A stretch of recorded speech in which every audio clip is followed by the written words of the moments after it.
What's up, my people? This is Cubs fan Han back for a Star Wars Galaxy of Heroes video. And let me give a quick shout out to my buddies at gaming-fans.com. Go ahead, check them out. They're also on Twitter at gamingfansdfn. Lots of exciting stuff coming. I don't know if you guys knew, but we have a Star Wars Last Jedi trailer coming out today. Super exciting, and so I hope you guys check that out. I'm really stoked for the movie. And today I am starting a new series of videos that I am calling Bag of Questions. And this is an opportunity for all of you guys to just ask me whatever you want to ask. And I am going to throw your question up on the screen here and talk through it. It could be anything from stuff about myself, my personal life, appropriate, of course, and then to the game, arena recommendations, whatever you guys want. All right, so without any further ado, let's get started with our first edition of the Bag of Questions series.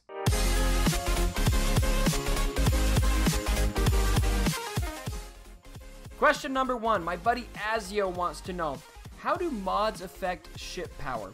And this is actually a really good question.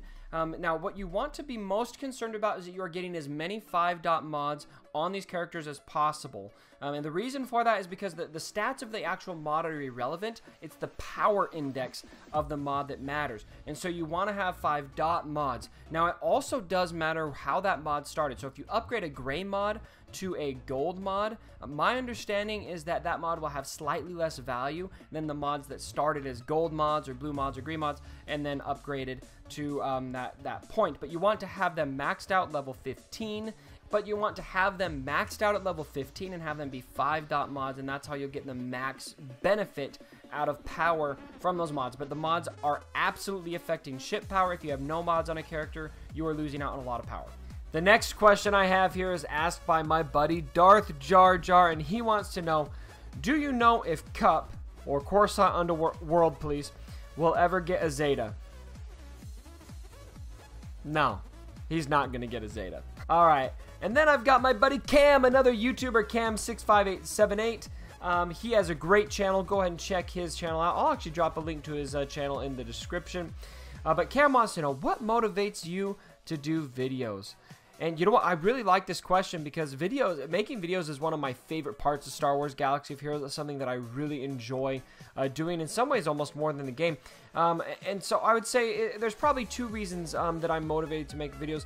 Number 1 is I love to help. I'm a community leader of 6 guilds called GID, which stands for Good as Dumb. It's a Spaceballs themed community. I think some of you guys have probably heard me talk about that.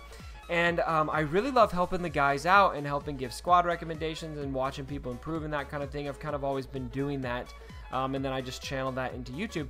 But I also really just like putting together presentations. It's kind of weird, but when I was in school, I filmed a video. It was actually my first exposure to iMovie. For my senior capstone for my political science degree, I filmed a whole documentary on politics, and I just loved doing it. I love putting things together in iMovie. I think it's really fun.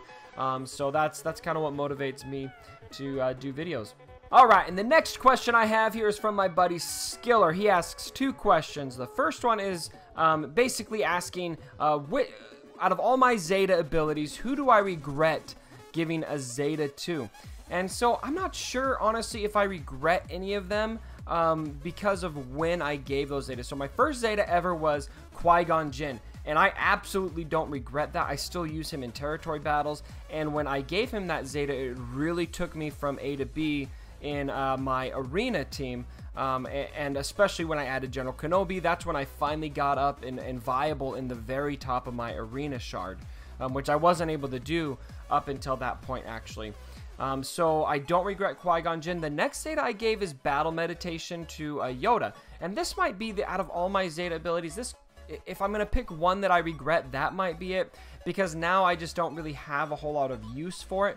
But I still enjoy, whenever I use Yoda in a battle, in either raids or in territory battles, I'm always really grateful that I have that Zeta there. And when I did run Jedi in the arena at first, that was pretty important to have that battle meditation Zetaed, so I wouldn't say I necessarily fully regret it. And then the rest of my Zetas I totally don't regret. I've got a Zeta on Rebel Maneuvers, and it binds all things for Commander Luke Skywalker for obvious reasons. I'm not going to regret that.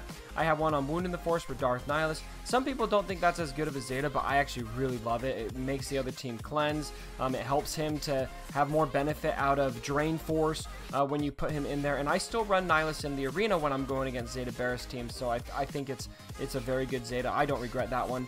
And then Han's Shoot First. That one is just a stellar Zeta ability. And then, of course, I've got R2-D2's Number Crunch, which is, in my opinion, still the best Zeta ability in the game.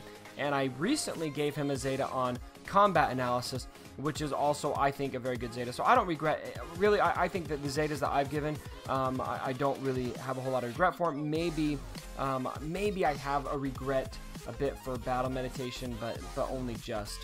And then Skiller also had a second question here. Why did Han shoot first? Because Han is the original gangster, and of course he shot first, because if he didn't, Greedo would have shot first, and that's completely unacceptable.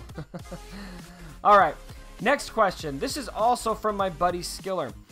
What do you think a new hero's journey may come on Jedi Rey, as the dev have already stated Rey as Scavenger Rey, and Resistance is required to unlock her using BB-8? So just kind of interpreting this, I think you're asking, do I think that we'll have a hero's journey for Rey? And you're mentioning that the devs have called a Rey Scavenger Rey now, and I think that's referring to those Google Play packs that people bought where it said they were gifted Scavenger Rey shards. So two sides of this. Number one, it is significant that Rey was called Scavenger Rey. If you look in your games right now, she is not called Scavenger Rey. She's called Rey. And so I think that may have been a miss, and I don't have any inside information on this, no clarification. This is pure, I'm on the same page as you guys. So I do think that is significant, and I think it definitely implies that we're going to have a new version of Rey, probably with a lightsaber. Fingers crossed. I think it'd be awesome. Now, do I think that we'll have a hero's journey for Rey? No, I personally don't. And the reason for that is because I feel like that hero's journey event is just a huge deal for Luke. And I don't think that they want to have anybody taking thunder away from Luke by doing another similar event. Now, do I think that we could have a legendary event?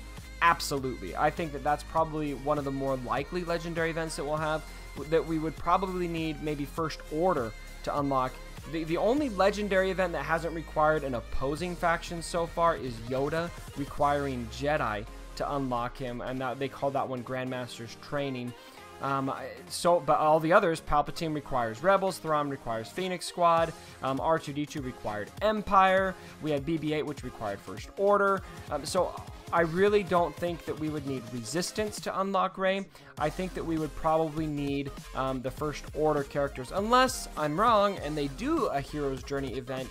Then, in that case, you know, for Commander Luke, we did need characters from the game, and then I think BB-8 would become a lot more important to unlock Rey, perhaps. I just don't see them doing that because I don't think that they'd want to take thunder away from the current hero's journey, which is Commander Luke. Alright, another question here. This is from my buddy Billy Bumgarner, and I hope you're not related to Madison Bumgarner. Let's see here. Hey, on your next video, could you talk about if you do or don't play Star Wars Force Arena, what you like or don't like about it? Love the videos and keep up the good work. Hey, thanks, man. Appreciate that. I actually did download and play Star Wars Force Arena for a while, and I kind of lost interest. The play style of the game felt frustrating to me. It wasn't something that I could really get into. All right, next question from Hexagon, or let's see, Hexen Zoran La La La. For the Q&A, how much of the Star Wars lore do you follow? Books, comics, and any additions to canon? Thank you. Okay, so something I want to just state for the record.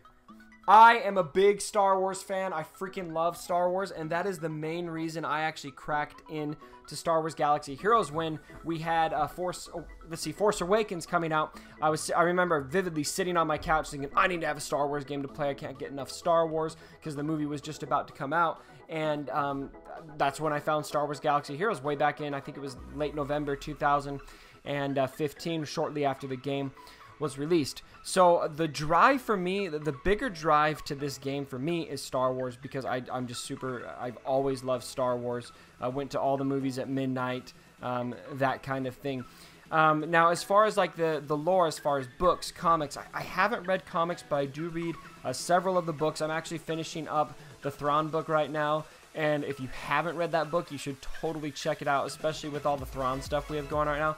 It's just a sick book. I really like it. All right, next question. Ezra Henderson for the Q&A. Which dark side characters do you want to see in this game? So I'll tell you who I want to see. I want to see this guy. We got first order characters coming. I want to see this guy who says traitor in the game. I think that, I mean, he took on a lightsaber. We've never seen a stormtrooper take on a lightsaber like that, and so I think that would be a dark side character I'd love to see. And then a couple others. I mean, that guy's from the movies. That's, I think, maybe a realistic wish. It's a character that I definitely think that we'll probably see. I also would love to see, if we're going back into KOTR lore, I'd love to see Darth Bane. I think that would be sick. And then why not Darth Plagueis the Wise? I would love to hear about Darth Plagueis and see him in game. I think that could be really cool as well. All right, next question. This is from SWGOH Fox. Related to the Phoenix video, what single Zeta makes the Phoenix team with Gear 789 better in territory battles? Can any of those make a difference in clearing territory battle combat mission run without investing in more gear on those characters? In general, is there a single Zeta worth investing or increasing amount of territory points if you don't have to invest as much gear? So I don't know if I have a really good read on this, Fox, because I haven't really tested the Phoenix Squad out in territory battles with Zetas and low gear. I do have them maxed out on my test account, but they're going to be Gear 12. If you want to get a benefit out of a Zeta, if you're going to give a Zeta to a character, I suggest that you don't give it to a character that you're only going to take to Gear 8 or 9. If you're going to give a Zeta to a character, you're going to want to take that character straight to Gear 12, in my opinion, and get the max benefit possible. Now, out of the Phoenix Squad, the 3 Zetas I'm the most high on are going to be Sabine, Zeb, and Kanan. Kanan's Zeta ability is awesome because it manipulates turn meter within the Phoenix Squad a lot. Whenever he gives out foresights, and when those foresights expire, both of them, he gains 100% turn meter, and the Phoenix Squad all gains 50% turn meter. That happening in the middle of the battle could mean, if your turn meter shakes out just right, that all of a sudden all 5 of your characters are going to get to go. And then maybe again when another foresight expires. So it's just a really good Zeta. The catch to it is that you have to run it within the Phoenix Squad. I'm really high on Zeb's Zeta ability as well. There's just a lot there. He deals a ton of damage. I've seen him crit for well over 40k on that. That's a really good Zeta. But I'm really kind of thinking with territory battles, if your goal is to make it through one of those combat missions at the end, I don't think that giving a Zeta ability is going to make a huge difference, because you need to have that survivability as well as the functionality. And so I think I would suggest getting your characters to at least Gears 10 and 11 so that you can get the max benefit out of the Phoenix Squad in territory battles. But really, Phoenix Squad, I mean, if you watch my video recently, I actually don't think they're that bad of an investment right now, so I wouldn't feel bad about giving a lot of gear to them. I think they're really fun to use, and I kind of wish that I had them on my main account. All right, and then my buddy TK421 says, why the Cubs? Are you originally from the Chicago? Have you always been a Cubs fan, or just since they finally won the World Series? All right, so little background on me. First of all, I love when people suggest that I might be a bandwagon Cubs fan, because my whole life I have never been called a bandwagon Cubs fan, because we have sucked. Except for maybe 2003 when Steve Bartman happened in the NLCS. I'm talking baseball right now. Maybe that proves my worthiness as a fan, but if that didn't, boom. There you go. There is me as a 6-year-old at a Cubs game. I've always been a Cubs fan. My initial screen name when I first started Star Wars Galaxy of Heroes was Cubs Fan 1908. Which stood for the last year that we won the World Series. And then when we won the World Series, I changed it to 2016 briefly before a guildmate of mine coined Cubs Fan Han, and that's kind of a long story as well. So yes, I am a huge Cubs fan, diehard, never have cheered for anyone else, and I don't know if I really could. That actually brings up another question here that I got from Irelis. He's asking, Cubs Fan Han, if you couldn't cheer for the Cubs, hypothetically, which Major League Baseball team would you be your first choice to be a lifelong fan of? So I mean, I cheer for the Cubs. I can't really speculate on who. The Cubs exist, so I'm going to cheer for the Cubs no matter what, even if they are under 500 and out of the playoffs. But right now, they are in the playoffs, so it's finally good to have a good team. All right, next question. We got Golden Dodge Reviews. After zeta-ing number crunch, who should I go for next? Now, it really depends on who you're running R2-D2 with. If you're running him with Resistance, you're going to want to go for Finn right now. If you're running him with Rebels, I would suggest that you're probably going to want to go for maybe Han's Shoot First, or It Binds All Things on Commander Luke Skywalker. If you're trying to run R2-D2 with Jedi, then obviously you're going to want to have Qui-Gon Jinn with the Zeta on him. All right, and then I got a multi-tier question here from Starbright Matt. What characters don't need a Zeta to fulfill their role? And so I'll tackle that in a second. And then he also asks, which character offers the best bang for your buck in terms of solid performance, not necessarily at Gear 12? And then lastly, who is still viable at Gear 11 and who is only viable at Gear 12? So, all right, you're putting me in the hot seat here, buddy. Let's get to this. So first and foremost, characters that don't need a Zeta to fulfill their role. Thrawn. I don't think Thrawn needs a Zeta to fulfill his role at all. I have him in my arena team. He's been in my arena team ever since I got into Gear 9. And so he worked really well at Gear 9, by the way, so that kind of answers another part of your question. Obviously, you're going to want everyone to be maxed out on gear as soon as possible, but he has a lot of functionality. Another character that works really well without Zeta is probably going to be Darth Nihilus. I really like to have Wound in the Force Zeta, and I'm glad I put a Zeta on it, but I really feel like I'd have almost as good of a Nihilus as I have right now, even without that Zeta ability on him. Really, it's just a matter of landing enough debuffs on the other team so that you can do a nice Wound in the Force to get to an Annihilate as quickly as possible. So if you have a team that can land debuffs, then you're probably still going to be okay. I like having Wound in the Force just because it makes it a bit easier, but I don't think it's necessarily going to be essential. All right, thanks for joining me for our first Bag of Questions video. I think that wraps it up for today. Thank you so much to everyone who asked questions. Do you have questions you want to ask me? Go ahead and drop them in the description or in the comments below. Now, in the description, I have a link to my Discord server, and I have a whole channel on my Discord server where you can ask your Bag of Questions for my next video. We actually already have questions stacking up for that video, so I would love to have you guys chime in on that so that we can make it the next Bag of Questions video great as well. And I'll probably be aiming to do those about every other week. So thank you so much for watching, guys. Appreciate the support. If you did like the video and you think it deserves it, go ahead and give it a thumbs up. And as always, don't forget my dead body. Sorry about the mess.